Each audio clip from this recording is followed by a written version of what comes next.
अवसर मिला कि आप लोगों के सामने में सारांश का बहुत कम समय लेते हुए कुछ कह दें। मैंने पढ़ी भी नहीं है, लेकिन गूगल की सहायता से थोड़ा बहुत सारांश लेकर मैं बोलता हूँ। प्रेमचंद की शुरुआती लेखन के बारे में बताया जाता है कि आदर्श उन्मुख यथार्थवादी थे, लेकिन अगर उनकी कहानियों पर नजर डाले तो समय की अभिव्यक्ति है। कहानी अपने समय को यथार्थ के रूप में अभिव्यक्त करती है। समय के आगे बढ़ते हुए वो यथार्थवादी कहानी लिखना प्रारंभ कर देते हैं, लेकिन ये कहानी जो है ये मनोवैज्ञानिक और आदर्शवाद से सम्मिलित कहानी है। और इसमें अलग योजना का शाब्दिक अर्थ है कि अलगाव। एक संयुक्त परिवार से जब परिवार टूटता है तो वहां की समस्याओं का वर्णन प्रेमचंद ने बहुत सुगमता से किया है। आलो गजा कहानी में 10 साल के बच्चे रघु की मां की मौत के बाद उसका पिता भोला महतो दूसरी शादी कर लेते हैं। नई मां पन्ना रूपवती है, लेकिन रघु को अब घर के सारे काम करने पड़ते हैं और पिता भोला अपनी रूपवती पन्ना की बातों पर ही भरोसा करते हैं। रघु अब 18 साल का हुआ तो उसके पिता का निधन हो गया, यानी भालू माता की मौत शादी के 8 साल बाद हो गई। इस बीच पन्ना 4 बच्चे की मां बनी। प्रेमचंद की इस कहानी में उम्र का हिसाब किताब रखते हुए यह बात सामने आती है कि जब भोला महतो की मौत हुई तो दूसरी पत्नी से पैदा हुए उसके सबसे बड़े बेटे केदार की उम्र अधिकतम 7 साल रही होगी और सबसे छोटी संतान की उम्र अधिकतम 4 बरस।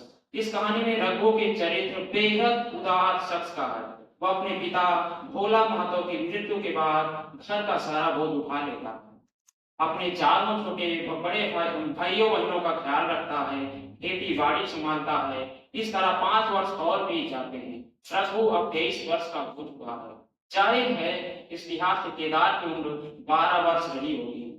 23 साल के रघु की पन्ना जिद करती है कि बहू को घर ले आने की, पर रघु इसके लिए राजी नहीं। उसका कहना है कि उसने अपनी पत्नी के बारे में पता कर लिया है, उसका व्यवहार कुछ ठीक नहीं, ऐसा न हो कि उसके आने के घर में फूट पड़ जाए। यह पन्ना अपने जिद पर अड़ी है। वह रघु से कहकर उसकी पत्नी मूलिया को लिया लाए। मूलिया और पन्ना के बीच चल रही खटपट के बीच प्रेमचंद बतलाते हैं कि केदार 14 वर्ष का हो चुका है। इस लिहाज से देखें तो रघु 25 वर्ष का हो चुका है। इस समय की बात है कि पन्ना दिन भर खेत में काम करके लौटी है और घर आने पर देखती है कि खाना नहीं बना।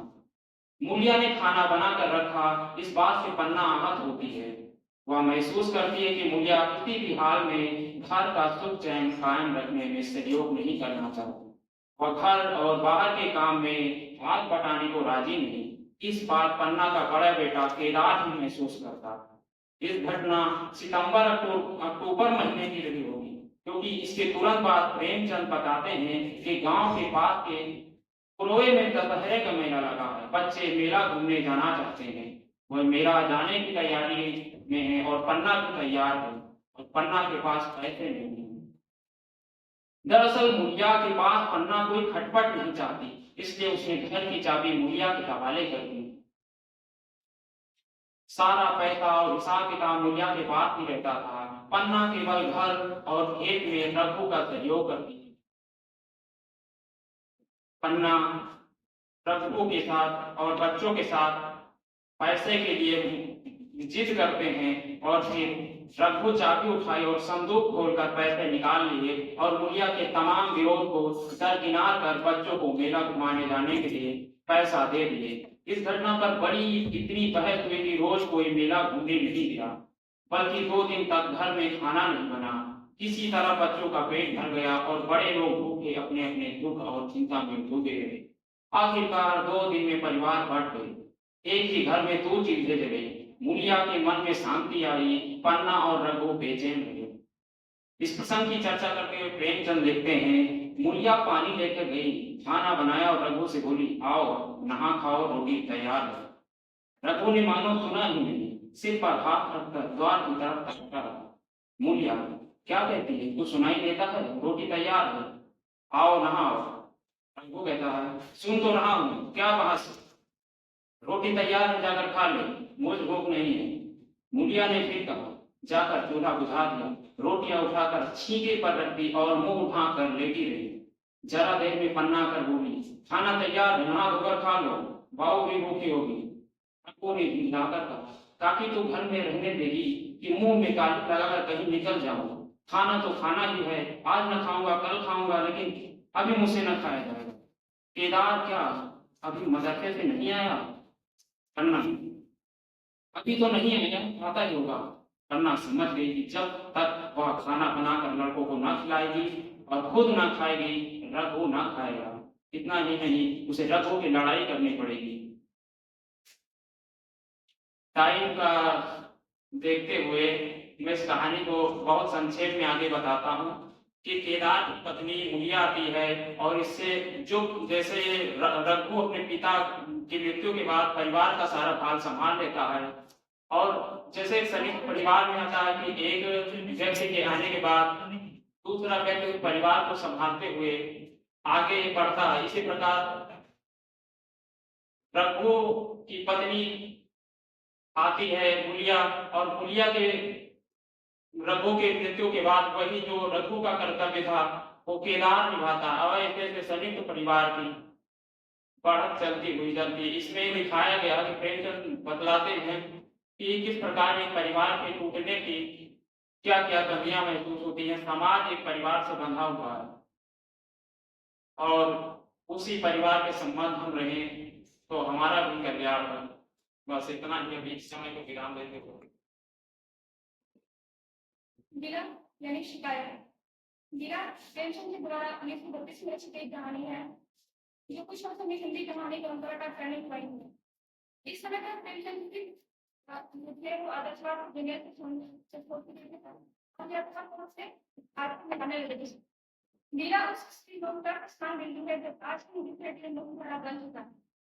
गिला कहानी की मुख्य संवेदन जिस जीवन की विशेषता भी है। प्रेमचंद समाज की विवाद रखा कुछ को और उनकी यह वैचारिकता बड़े घर की बेटी तथा अलग घोषणा की कार्यों में दिखती है। लेकिन इन सभी विचारों को भी कहीं न कहीं कुछ नजरिया केंद्रित था। गिला इस अर्थ में क्रांतिकारी कहानी है कि इसमें प्रेमचंद ने पहली बार स्त्री की निगाह से मूल्यांकन किया है। गिला कहानी का मुख्य प्रतिपाद्य यह है कि वैवाहिक जीवन तभी बेहतर चल सकता है जब पति और पत्नी एक दूसरे की दोनों और दोस्तों को संस्था से स्वीकार करें और समन्वय से बैठाने के लिए त्याग करें।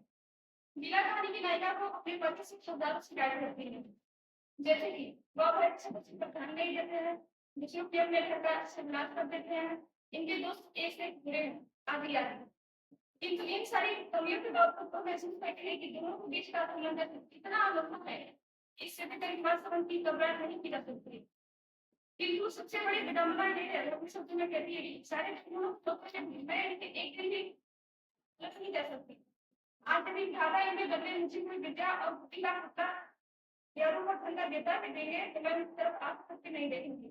यह धर्म की बड़ी बेड़ी नहीं है, तो सभी प्रथा नहीं है, बल्कि हम दोनों की ऐसी मान्यता सरलता उत्पन्न हो गई है मानव समझने के कारण होगी जिसकी ज्यादा क्या है और एक दूसरे की जगह दूसरा अपना काम न कर सके।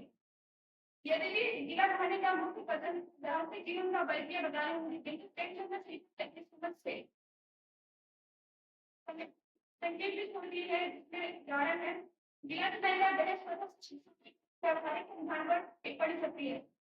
जब लड़कों की तरह लड़कियों की शिक्षा और जीविका में चिंता निकल आएगी तो यह धर्म की विदा हो जाएगी, उससे पहले संभव नहीं। इसी प्रकार इस कहानी में बच्चों की तरफ से पशु पर भी बिंदु उठाया गया है, इसमें शारीरिक धर्म देना सही या नहीं। आज का शारीरिक धर्म को बुरा माना जाता है, आरंभ से इस कहानी में सिखाया है। जबकि अगर गिला कहानी का सार यह है कि कुछ स्त्री का संशय है, इसलिए तुम्हें बहुत सुंदर तरीके लिखा होता है, लेकिन समझने से पहले कि धैर्य और धीरे धीरे फायदा होता है। आज के समय में जब इतने सारे विवाह निश्चित हो रहे हैं, जहाँ विवाह में सब संक्रमण की गंभीर रूप से जल रही है, यह हमारी जीवन की बारे में उसी प्रकार मेरी शिक्षा का विस्तार करती है। धन्यवाद।